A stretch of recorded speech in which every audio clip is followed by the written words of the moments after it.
우리 직장인들에게 묻겠습니다. 여러분들이 너무나 일을 잘하셔서 5일간 걸릴 일을 3일 만에 끝낸다면 어떤 일이 벌어질까요? 나머지 이틀 동안 좀 쉴 수 있도록 직장에서 편의를 봐주나요? 아니면 다른 사람들이 좀 해야 될 일들을 좀 떠맡게 되나요? 일을 잘 한다는 이유로 더 많은 책임과 조금 더 어려운 일들을 맡게 되는 것, 이것이 직장에서의 현실입니다. 요즘 직장인들은 이런 현상을 가리켜서 유능함의 저주라고 부르기도 한다고 합니다. 성실하게 일하고 좋은 결과를 만들어내지만 그 수고로 합당한 보상보다는 다른 사람의 이익을 위해서 계속 이용당하는 상황을 일컬어서 유능함의 저주라고 부릅니다. 그런데 이런 현상 때문에 직장에서 너무나 유능한 사람의 마음에 퇴사 마렵다 이런 생각하게 한다고 합니다. 물론 하나님 나라와 교회를 위해서 드리는 우리의 수고는 결코 헛되지 않습니다. 하나님께서는 우리 성도님들의 눈물과 헌신을 기억하시고 주 안에서 수고가 헛되지 않다라고 약속하십니다. 반면 우리가 살아가는 이 세상은 그 일터와 인간관계는 언제나 공정하지는 않아 보입니다. 때로는 우리 성실함이 이용당하기도 합니다. 우리 수고로 다른 사람 또는 회사는 이익을 얻지만 때로 자신은 나는 소모당하는 존재이다 라는 그런 감정을 느끼기도 합니다. 오늘 본문에 등장하는 야곱, 그 야곱이 바로 그런 처지에 있었던 것입니다. 야곱은 라반의 집에서 14년 동안 일을 합니다. 그가 온 이후에 라반의 가축은 크게 늘어납니다. 라반의 집은 이전보다 훨씬 부유해집니다. 하지만 정작 야곱 자신에게는 자신의 아내들과 자녀들을 책임질 만한 재산이 없는 상황입니다. 야곱은 라반의 집을 세워주지만 아직은 자신의 집을 세울 수 있는 그런 상황이 안 되는 것이죠. 오늘 말씀은 이런 불공정한 관계 속에서도 무너져 내리지 않고 자신의 책임을 다하기 위해서 또 새로운 계약을 제안하는 야곱의 모습을 보여줍니다. 동시에 야곱의 지혜와 수고를 사용해서 오래전부터 주신 그 약속을 이뤄가시는 그런 하나님의 신실하심을 잘 보여주는 본문입니다. 타인의 집만 세워주던 야곱이 어떻게 자신의 가문, 하나님의 언약 가문을 이제 세우게 되는지에 대해서, 그리고 그 번성을 통해서 하나님께서 어떤 약속을 구체적으로 이뤄가시는지 오늘 말씀을 통해서 우리 살펴보기를 원합니다. 25절에 보면 라헬이 요셉을 낳은 후에 야곱이 라반에게 이렇게 말합니다. 나를 보내어 내 고향 땅으로 가게 해 주십시오. 나를 보내어 달라라고 하는 말은 보내달라는 말이면서 동시에 이제 이 족쇄에서 이 계약에서 풀어달라라고 하는 그런 뉘앙스입니다. 야곱은 라헬을 위해서 7년 동안 봉사를 합니다. 하지만 이 라반의 속임 때문에 언니 레아를 먼저 자신의 아내로 받아들인 다음 다시 라헬을 위해서 7년을 봉사하게 됩니다. 야곱은 두 번의 7년, 총 14년을 라반을 위한 사람으로 그렇게 살아가게 되는 것이죠.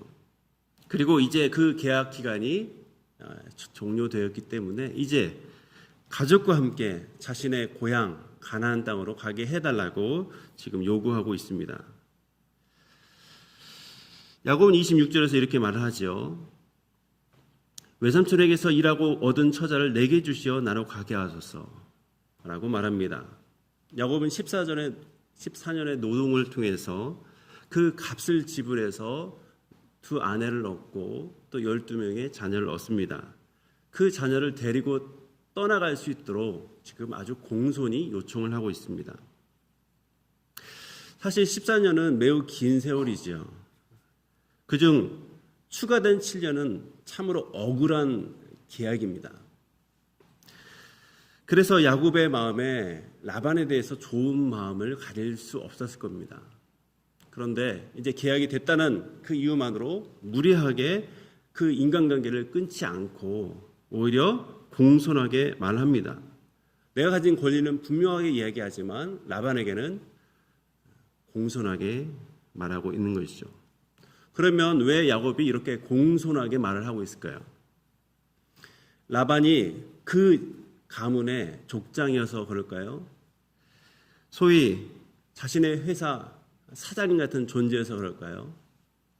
그 이유를 좀 같이 보도록 하겠습니다. 27절에서 라반은 이렇게 말을 합니다.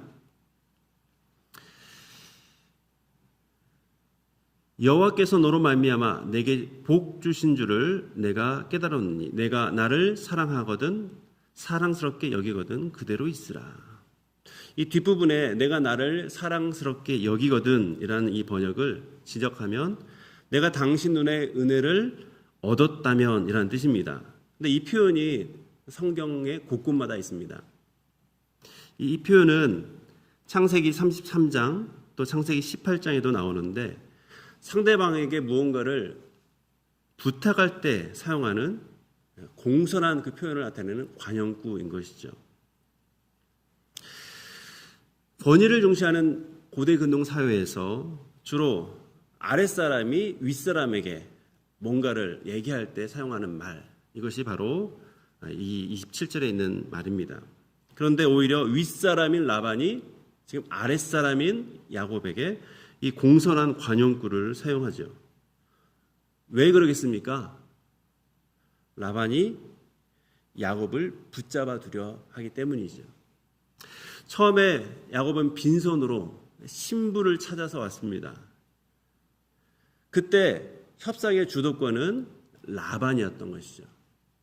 라반의 모든 협상의 주도권을 가지고 라반이 먼저 야곱에게 다가와서 내 품삯을 어떻게 할지 내게 말하라 라고 말을 했습니다. 그러자 야곱은 한눈에 반한 라헬을 얻기 위해서 수많은 아마 경쟁이 있었을 거예요. 그 라헬을 얻기 위해서 보통 3년의 임금이 아니라 7년의 임금을 제시합니다. 내가 7년 동안 당신을 위해서 일하겠습니다 라고 하면서 2배 이상의 수고 대가를 지불하기로 약속하면서 살아가죠. 그리고 그 7년을 마치 며칠처럼 그렇게 보냅니다. 라헬을 사랑했기 때문이다 라고 성경은 말합니다. 문제는 라반이 그를 속여 첫째 레아와 결혼시킨 것이죠. 그리고 라헬과의 추가 결혼을 대가로 7년을 요구합니다. 여동생의 아들로서 야곱을 처음에는 반기면서 입맞추며 환대했던 그 라반은 사실은 매우 이윤을 추구했던 사람인 것이죠. 그 방식이 상대방을 속여서라도 이익을 보는 매우 이기적인 그런 모습을 가진 사람이었던 것입니다. 그런 라반을 마치 오늘날의 사장처럼 모시고 있는 그 야곱, 두 아내를 데리고 살게 된 야곱, 이것은 이 세월은 아마 결혼 이후, 그러니까 앞서 7년과는 또 다른 7년의 삶이었을 것입니다. 앞에서 7년을 며칠처럼 여겼다고 했는데 이 자녀를, 이 두 아내를 얻은 이후에 7년은 아마도 며칠처럼 여겼던 시간은 아니었을 것이죠. 더구나 서로 질투하는 그 두 아내가 있습니다. 그들의 몸종을 통해서 12자녀가 낳아졌습니다. 그런데 그 긴 세월 동안 14년이 채워지는 시간 동안 여전히 그는 무일푼인 것이죠. 왜요? 바단 아람에서 라반의 휘하에 있는 동안은 그가 하는 모든 일은 결국 자신의 장인을 위한 봉사였기 때문입니다. 자신의 재산 증식과는 너무나 무관한 일이었습니다. 잠시 후 우리가 보게 될 이 29절, 30절, 그리고 32절, 33절에는 지금까지의 이 수고와 결과를 말하면서 동시에 경제적 독립을 위한 야곱의 치밀한 계획이 담겨져 있습니다. 그래서 25절에서 26절에 라반을 향해서 공손한 그 말투와 그 요청은 이 계약 기간이 끝나는 시점에서 어떻게 하면 자신에게 유리한 그런 방식으로 계약을 할까라는 고민 끝에서 나온 말이라 할 수 있습니다. 야곱이 이제 이 계약 기간이 되어서 먼저 떠나겠다라고 말을 하자 라반은 그를 놔주지 않지요. 라반에게 야곱은 그냥 단순한 고용인 또는 사위가 아니라 자신의 가정에 부를 가져다주는 원천, 아주 중요한 인물이라는 것을 그는 절감했기 때문입니다. 그래서 라반은 이제 야곱에게 적절한 답변을 해야 했던 것이죠. 그래서 27절에 보면 여호와께서 너로 말미암아 내게 복 주신 줄을 내가 깨달았나니 라는 아주 뜻밖의 고백을 담은 답변을 합니다. 라반은 야곱이 자신의 집에 부를 가져다 준 존재라는 것을 인정을 합니다. 그런데 그 이면에 야곱의 하나님이 그것을 가져다 줬다라고 말을 하고 있죠. 그래서 이 장면은 아브라함에게 주신 하나님의 약속을 우리에게 떠올리게 합니다. 창세기 12장 3절에 이렇게 말하고 있습니다.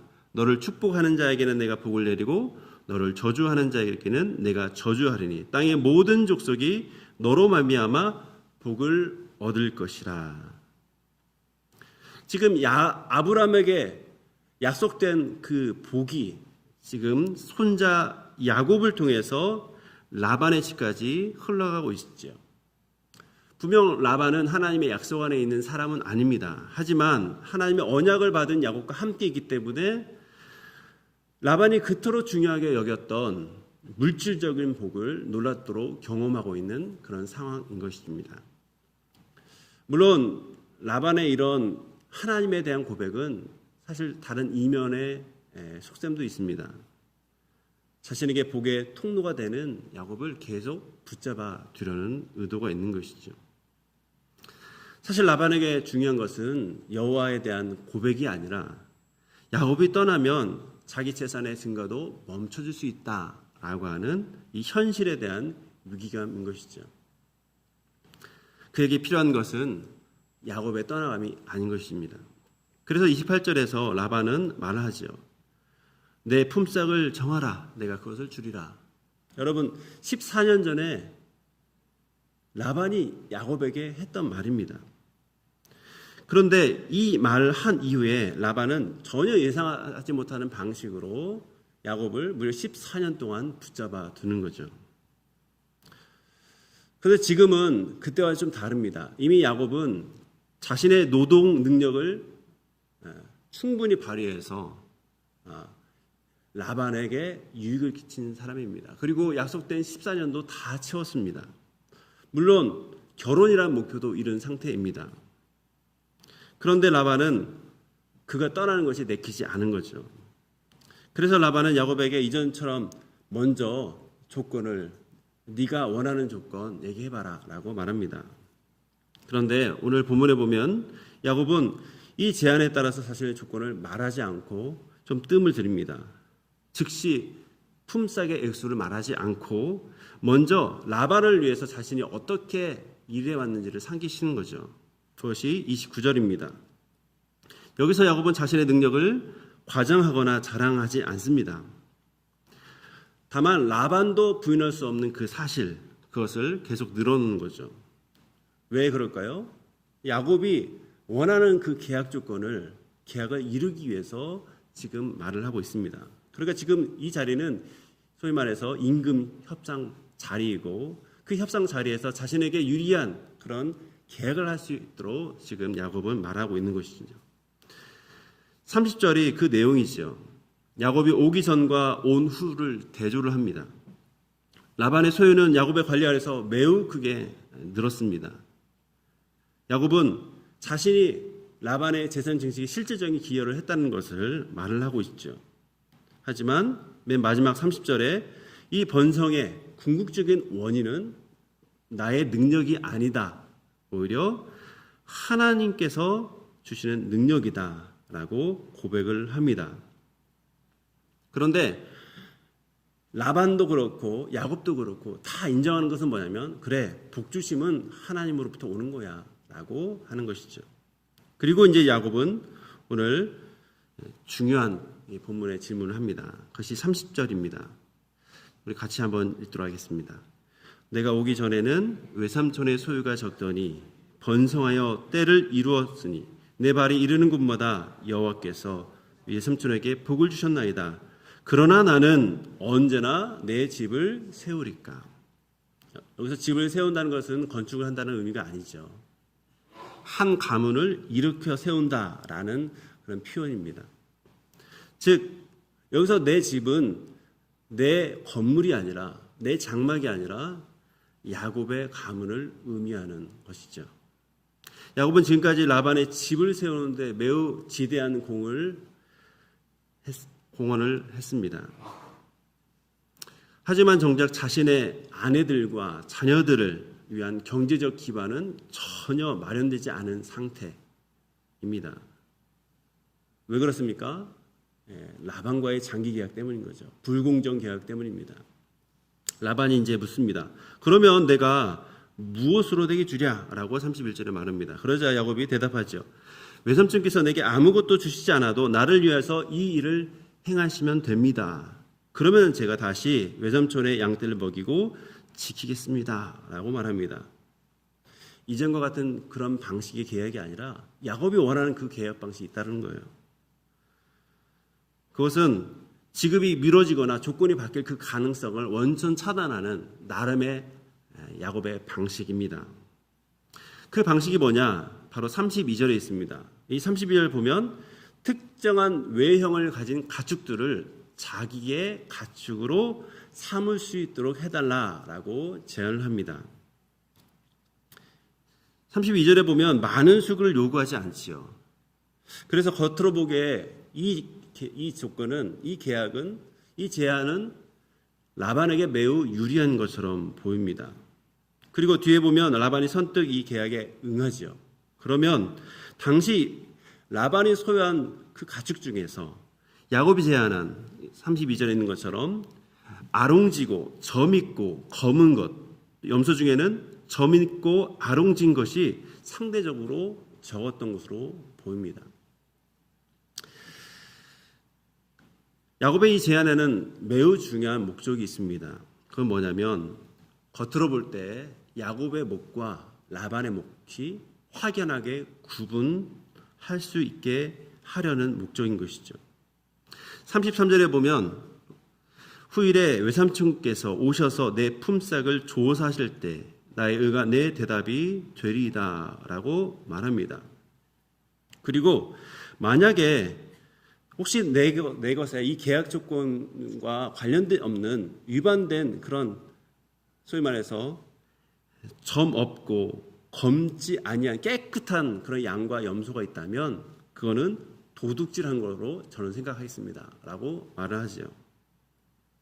여기서 나의 의가 내 대답이 되리라 라고 하는 것은 이 계약 관계는 결코 흔들 수 없다. 내 소유가 정당하고 또는 내가 위반한 것도 사실 정당하다. 모든 것을 받아들이겠다라는 그런 의미인 것이죠. 이렇게 확실한 소유권을 보장해달라라고 지금 라반에게 요청을 합니다. 그러면서 야곱은 라반의 입장까지 헤아려 이렇게 말하죠. 앞에서 말씀드린 대로 가축을 훗날 조사할 때 만약에 여기에 계약 위반된 그 계약을 벗어난 그런 양과 염소가 있다면 그것을 훔친 것으로 간주해도 된다라고 말합니다. 자기 것이 아닌 것이 발견되면 도둑질한 것으로 여기라라고 하는 거죠. 그러면 무슨 말입니까? 도둑질한 것으로 여기면 배상 책임을 하겠다. 내가 그것까지 보장하겠다라고 얘기하는 겁니다. 창세기에는 이 도둑질에 대한 배상법이 기록되지 않습니다. 하지만 이제 뒷날 몇백 년 후이지만 이 출애굽기의 배상법을 우리가 한번 참고하면 이 야곱의 제안이 라반에게 매우 유리한 계약인 것을 알 수가 있습니다. 창세기 30장 이 계약과 이 출애굽기 22장 한번 보면 이 출애굽기 배상법에 따르면 계약 조건에 맞지 않는 가축을 야곱 떼에서 발견하게 되면 라반에게는 최소한 2배, 혹시 그 안에 양과 염소가 있는데 그걸 미리 팔았다면 또는 없앴다면 라반에게 4배로 갚게 갚을 수 있는 그런 가능성이 있는 것이죠. 라반은 결국 야곱의 소유를 그 양과 염소의 외형으로 쉽게 구분할 수 있고, 만약에 계약이 위반된 사항이 발견된다면 2배에서 4배까지 충분히 배상받을 수 있는 그런 상황입니다. 그러니까 라반의 입장에서는 절대 손해를 얻을 수 없다라는 그런 생각을 했던 것이죠. 너무나 명료한 이 계약이었습니다. 그래서 라반은 이 제안에 이렇게 대답하죠. 34절입니다. 내가 내 말대로 하리라.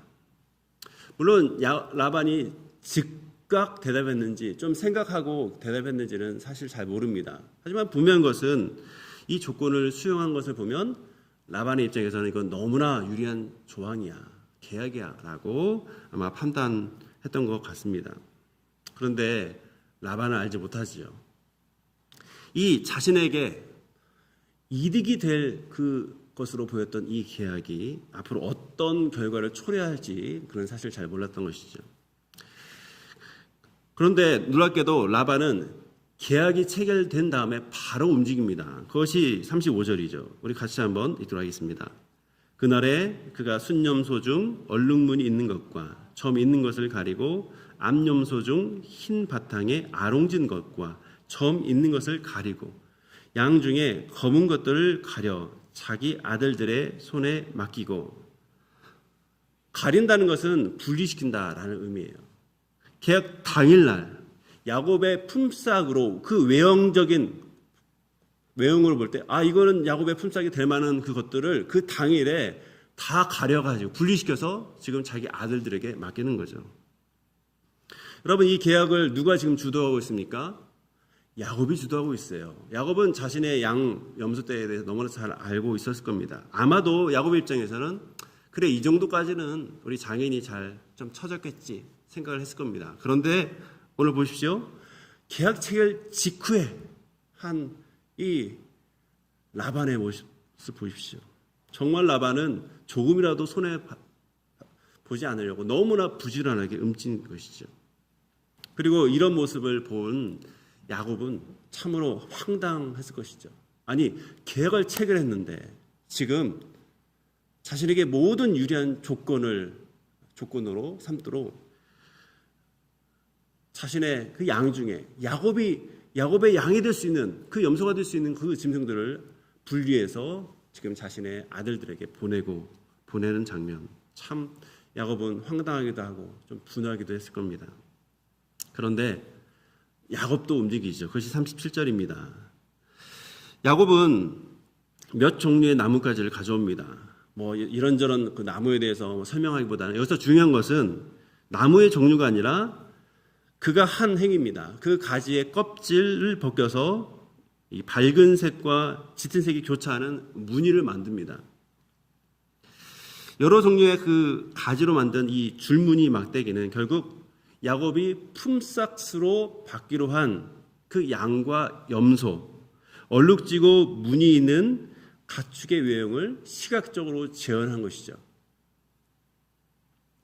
그리고 야곱은 그 막대기들을 가축들이 모여서 물을 마시는 그 물구유 앞에 세워둡니다. 38절 우리 같이 읽도록 하겠습니다. 그 껍질 벗긴 가지를 양떼가 와서 먹는 개천의 물구유에 세워 양떼를 향하게 하매 그 떼가 물을 먹으러 올 때에 새끼를 베니. 가축들은 물을 마시기 위해서 물가는 모이죠. 그리고 그 자리에서 발정하고 교미를 합니다.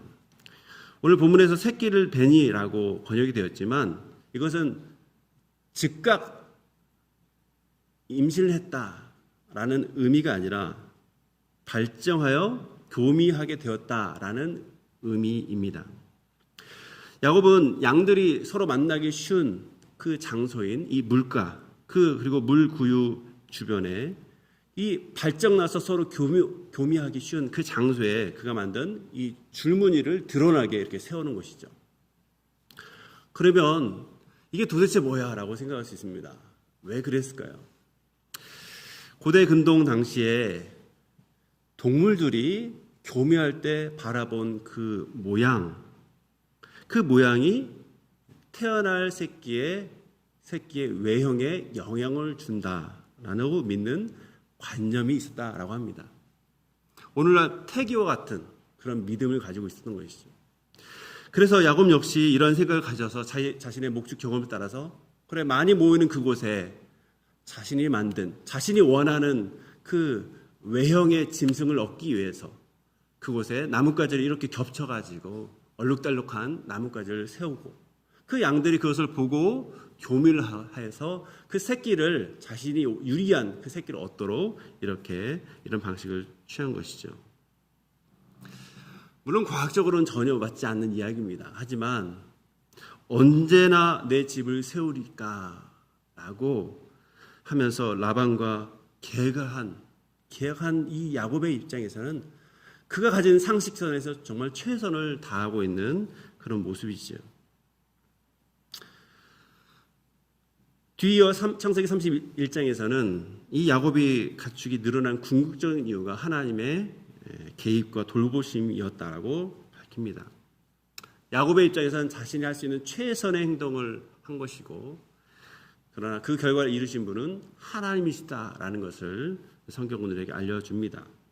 그런데 놀랍게도 39절입니다. 우리 같이 읽겠습니다. 가지 앞에서 새끼를 뱀으로 얼룩얼룩한 것과 점이 있고 아롱진 것을 낳은지라. 야곱은 정말 오랜 세월 동안 가축을 돌봐온 목자입니다. 아마도 가축의 교미, 시기, 건강 상태 그리고 이 번식력의 차이를 아주 세밀하게 관찰했을 것이죠. 오늘 본문은 그 가지 자체가 신비하다라고 하기보다는 이 야곱이 자신의 그 목축하는 그 기술을 통해서 정말 최선을 다했다라고 하는 것에 지금 강조점이 있습니다. 40절에 보면 야곱이 얼마나 노력했는지가 나옵니다. 새끼들을 구분하고 가축대의 방향과 배치를 조절했다라고 합니다. 그러니까 보면 야곱은 새로 태어난 가축 가운데서 자기 몫이 될 것들을 이렇게 분리해서 라반의 가축과 따로 관리를 한 것이죠. 그런데 그 중에 양떼 중에서 얼룩머니 또는 이 어두운 빛을 띤 가축들을 바라보도록 배치했습니다. 앞에서 말씀드린 대로 이 줄무늬 가지를 바라보는 것과 마찬가지로 지금 가축이 바라보는 대상이 그 이후에 교미 이후에 태어날 그 외형을 갖추게 될 것이다 라고 여긴 이 당시의 믿음을 반영한 행동인 것이죠. 야곱은 자신의 가축대가 라반의 가축과 섞이지 않도록 철저히 분리를 해서 자신의 소유권을 계속 분명히 하고 있습니다. 41절에서 42절에 보면 야곱의 이 선택적인 이 관리의 모습이 계속 드러납니다.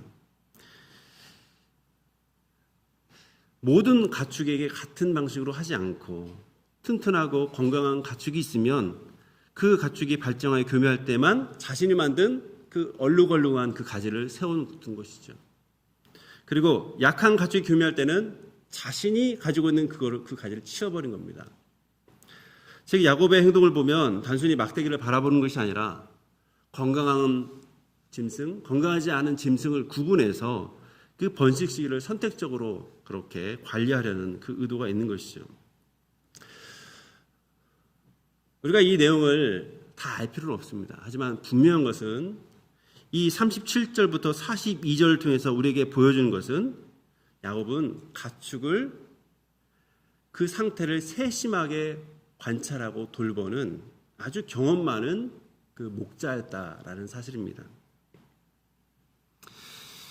비록 라반은 야곱에게 불리한 조건을 만들기 위해서 나눠주기 이전에 자신에게 유리한 그 조건으로 모든 상황을 만들었습니다. 하지만 이 불리한 조건 속에서도 야곱은 자신이 가진 지식, 경험을 사용해서 번식 환경을 조성하고 있는 모습을 우리는 볼 수 있는 거죠. 그래서 이 단락은 라반은 자신의 이익을 위해서 열심히 계산하고 행동하지만 반면 이에 대해서 야곱이 상당히 전략적으로 대응하는 그런 모습이 함께 드러나고 있습니다. 이렇게 두 사람은 서로 계산하고 수고하고 나름대로 자신의 이익을 위해서 뭔가 계속 행하고 있습니다. 그런데 이 과정 속에서 하나님께서 야곱에게 약속하신 복이 이제 드러나기 시작하는 거죠. 그래서 그 결과가 43절입니다. 우리 한번 같이 읽도록 하겠습니다. 이에 그 사람이 매우 번창하여 양떼와 노비와 낙타와 나귀가 많았더라. 앞에서 진행된 모든 그 과정을 이제 이 문장으로 그 결과를 요약을 하는 거죠. 결국 야곱은 6년 동안 가축을 품삯으로 삼은 이 계약을 통해서 많은 가축과 종들을 거느리는 그런 상당한 부를 이루게 됩니다.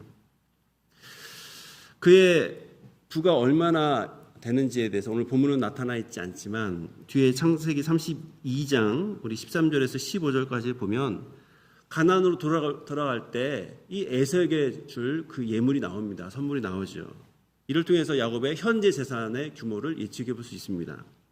지금 32장에서 형을 위해서 준비한 그 선물만 해도 이런저런 것들을 다 합치면 한 550마리 정도 이상입니다.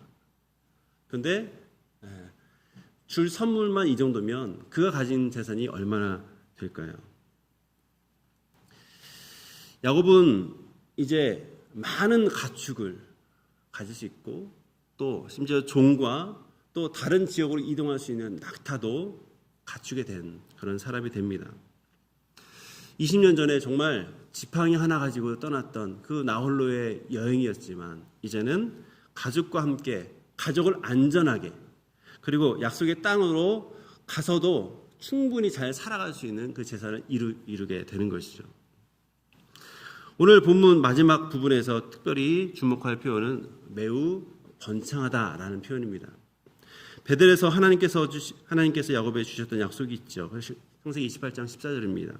내 자손이 땅의 티끌이 되어 내가 서쪽과 동쪽과 북쪽과 남쪽으로 퍼져 나갈지며, 여기서 퍼져 나갈지며라고 하는 이 말이 오늘 본문에 나타난 이 번성하다라는 말과 같은 어근이에요.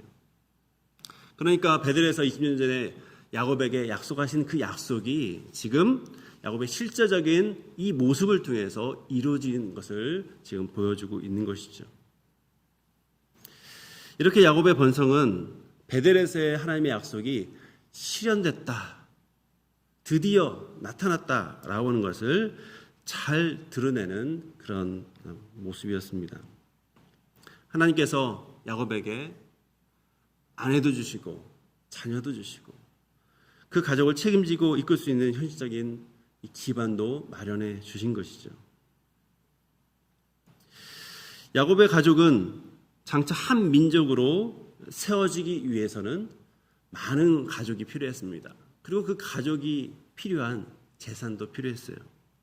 지금 하나님은 이 아브라함을 통해서 그리고 야곱을 통해서 이루신 하나님의 언약을 야곱의 삶 가운데서 구체적으로 드러내고 계시는 것입니다.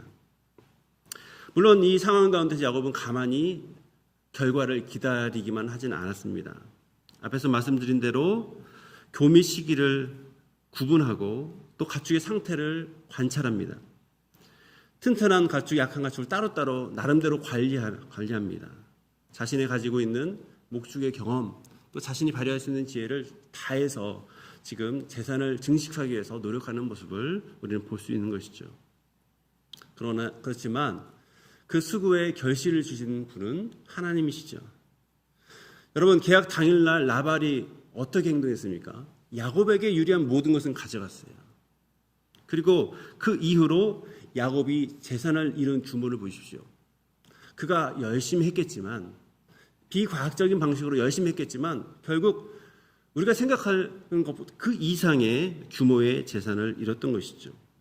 하나님께서 주시는 특별한 복이 아니면 어떻게 이 6년 동안 이런 거대한 재산을 이룰 수 있겠습니까? 그런데 여러분, 이 복에는, 이 야곱이 받은 복에는 분명한 방향이 있습니다. 목적이 있는 것이죠. 야곱 자신도 이곳에서의 번성이 내가 이곳에서 다른 족장들과 같이 지위를 누리면서 평생 살아가고자 하나님께서 나에게 이 부함을 주셨다라고 말하지 않습니다. 그에게 아내도 주시고 자녀를 주신 그 하나님의 복, 재산의 복은 결국 하나님께서 하나님의 땅으로 예정하신 그 가나안으로 야곱이 들어갈 수 있도록 하기 위한 복이었던 것이죠. 그리고 이 6년 동안, 정말 이 짧은 시간 동안 그가 이룬 이 재산은 결국 야곱이 라반으로부터 떠나서 약속된 하나님의 땅으로 들어갈 수 있도록 마련해 주신 그런 기반이 된다는 사실입니다. 그래서 오늘 본문에 나타난 야곱의 이 재산의 증식, 그 가족의 그 많아짐은 야곱 이야기의 종착점은 아닙니다. 하나님의 약속을 따라서 이제 다시 가나안으로 돌아가게 하는 그 새로운 출발점이 되어서 이제 이것이 31장으로 이어지게 되는 것이죠. 이것은 좀 멀리 생각하면 이스라엘 민족이라는 하나님만을 예배하는 특별한 사람들을 세우시기 위한 하나님의 은혜 베푸심의 하나라는 사실을 우리는 알아야 됩니다. 오늘 말씀을 맺도록 하겠습니다. 오늘 말씀은 밧닷 아람에서 그 들판에서 치열하게 살아왔던 야곱의 이야기입니다. 20년 전 베델에서 내가 너와 함께하리라 라고 하는 그 약속을 주셨던 그 약속이 실현되는 이야기이기도 합니다. 또한 오늘날 우리가 직장에서 학교에서 살아가는 이 다양한 그 관계 속에서 억울함을 참아내고 그리고 하나님의 은혜를 바라며 살아가는 우리의 이야기이기도 한 것이죠. 오늘 본문은 억울하고 이 불합리한 이 구조, 이 세상에서 살아가고 있는 오늘날의 야곱들에게 두 가지 질문을 던지면서 우리의 삶 가운데 도전을 줍니다. 첫 번째로는 이 억울한 세상 속에서 과연 우리는 하나님의 사람답게 신실함을 지키고 살아가고 있는지를 묻는 것이죠. 라반은 끊임없이 야곱을 이용합니다. 그를 흔듭니다. 하지만 야곱은 그를 이용하기보다는 자신이 할 수 있는 최선의 노력을 합니다. 그리고 성실하게 살아갑니다. 우리가 살아가는 직장, 학교, 또 삶의 터전에서 때로는 이 야곱처럼 말이 되지 않는 경우를 경험하곤 합니다. 그러나 하나님의 사람은 그 상황, 하나님 왜 이런 환경을 주셨지요? 라고 하면서 환경만 탓하지는 않습니다. 나를 지켜보고 계신 그 하나님 앞에서 신실한 그 자리를 지키면서 최선을 다해서 살아가고자 노력하죠. 실력을 키우고 그 실력을 통해서 하나님의 사람됨의 진가를 드러내기 위해서 그렇게 노력하는 것입니다. 두 번째로는 내 지식과 내 한계를 뛰어넘는, 그래서 약속을 반드시 이루시는 그 하나님을 우리가 신뢰하는지 우리 돌아보기를 원합니다. 우리가 살펴본 대로 야곱의 목축 기술과 지혜는 참 대단했습니다.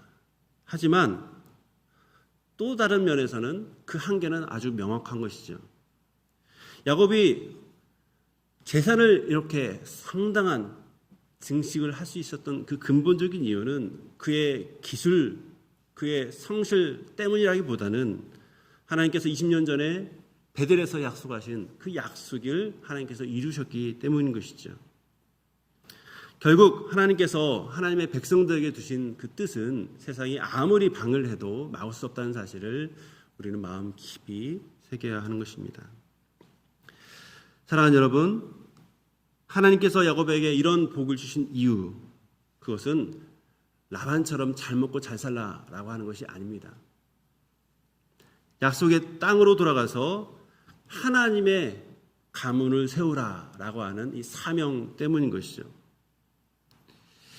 다시 말하면 하나님께서 우리에게 주셨고 주실 지혜와 물질, 건강과 영향력은 내 이름을 높이는 도구가 아니라는 말입니다. 하나님의 나라를 위한 거룩한 자원이라는 말입니다. 그래서 우리는 그 자원을 잘 사용해야 합니다. 저는 바라기는 이곳에 있는 모든 분들, 특별히 우리 청년들, 또 우리가 사랑하는 우리 자녀들, 다음 세대들이 하나님의 자원을 풍성하게 받기를 원합니다. 여러분도 원하시죠? 그런데 제가 그보다 더 원하는 것은 그것을 하나님 나라를 확장하고 세워가는데 마음껏 사용하는 헌신된 사람으로 계속 세워지는 일인 것이죠. 야곱은 오늘 본문을 통해서 이렇게 말합니다. 나는 언제 내 집을 세우리까? 저는 열린문교회에 속한 모든 우리 성도님들이 나는 언제 하나님 나라를 세우리까? 라는 그런 고민 가운데 하나님 앞에 기도하면서 계획하고 실천하는 주님의 사람 되기를 원합니다. 사랑하는 여러분, 세상의 꼼수보다 내 삶의 한계보다 더 크신 분이 바로 우리 하나님이라는 사실 여러분 기억하셔야 됩니다. 우리를 향한 하나님의 약속을 신뢰하셔야 합니다. 그리고 내게 주어진 삶의 자리에서 성실하고 지혜롭게 최선을 다해서 우리의 실력을 키우면서 우리가 하나님의 사람이라는 것을 드러내야 하는 것이죠. 우리에게 이미 주신 다양한 은혜가 있다면, 은사가 있다면 그것을 감사하고 찬송하기 원합니다. 나아가서 하나님의 나라를 확장하고 드러내는 그 사명을 위해서 이것을 주셨다는 것을 기억하고 이것을 바르게 사용하는 거룩한 주님의 백성 되기를 바랍니다. 오늘 말씀을 기억하고 우리 한번 기도하도록 하겠습니다. 이 구조적으로 악하고 불공정한 이 세상 가운데서 하나님의 사람답게 지혜롭고 신실하게 실력을 키우면서 살아가는 하나님의 삶 될 수 있도록 특별히 하나님께서 우리에게 주신 지혜와 물질과 건강과 은사들을 하나님의 나라를 위해서 바르게 사용할 수 있도록 해달라고 우리 한번 합심해서 기도하도록 하겠습니다. 하나님 아버지, 너무나 감사합니다. 우리에게 주신 그 은혜에 감사합니다. 우리에게 주신 환경을 감사합니다. 우리에게 주신 재물에 대해서 감사합니다. 우리에게 주신 건강에 대해서 감사합니다. 그러나 하나님, 우리가 이것을 감사하며 살아갈 때 과연 하나님의 나라를 위해서 우리가 이것을 사용하고 있는지 돌아보기를 원합니다. 주님, 이 땅 가운데서 이 불공정한 이 세상 가운데서 하나님께서 우리를 지키시고 그래서 우리에게 주신 이 많은 선물들을 우리가 우리 자신을 위해서 우리 자신을 돋보이는 데 사용하는 것이 아니라 하나님의 나라를 위해서 하나님의 영광을 위해서 사용하는 주님의 사람 될 수 있도록 도와주옵소서. 우리에게 주신 지혜와 물질과 건강과 은사를 주님의 나라를 위해서 정말 드리는 헌신된 사람들이 우리 교회 안에 날로 세워져 갈 수 있도록 도와주옵소서. 그리고 이 일을 가능하게 할 수 있도록 하나님께서 많은 복들을 우리와 우리 자녀들에게 부어주시기 원합니다. 주여, 주의 나라를 위해서 사용될 수 있는 주님 은혜를 얻게 하여 주옵소서. 하나님 아버지, 20년 전에 야곱과의 약속을 잊지 않으시고 결국 마지막 6년 동안 하나님의 풍성함을 야곱에게 주신 그 하나님을 기억합니다. 비록 야곱이 처한 것처럼 우리도 살아가면서 수고로 인정받지 못하고 억울하고 불공정한 일을 만날 때가 참 많이 있습니다. 그때 상황을 원망하거나 또 세상의 방법으로 그렇게 보복하는 것이 아니라 우리를 보시고 계시는 그 하나님, 그 하나님의 언약을 품고 항상 정직하고 신실하게 살아가는 주님 백성 되게 하여 주옵소서. 특별히 우리에게 주신 이 세상 가운데서 맡겨진 일 너무나 잘 감당할 수 있는 실력을 주시고 지혜도 허락하여 주시고 또 성실과 인내를 주셔서 하나님께서 원하시는 하나님의 나라를 확장해 가는 그 귀한 일에 사용되는 주님의 삶 되게 하여 주옵소서. 우리에게 주신 지혜와 물질과 건강과 은사와 그 영향력을 나를 돋보이게 하는 그런 모습으로 사용하는 것이 아니라 하나님의 나라를 확장하고 이웃을 사랑하고 교회와 다음 세대를 하나님의 백성으로 세우는 데 기쁘게 사용할 수 있는 주님의 사람 되게 하여 주옵소서. 나는 언제나 내 집을 세우리까? 라고 물었던 야곱처럼 우리도 나는 어떻게 언제 하나님의 나라를 세울 것인가를 고민하며 기도하며 계획하고 실천하는 주님의 사람 되게 하여 주옵소서. 예수님의 이름으로 기도합나이다. 아멘.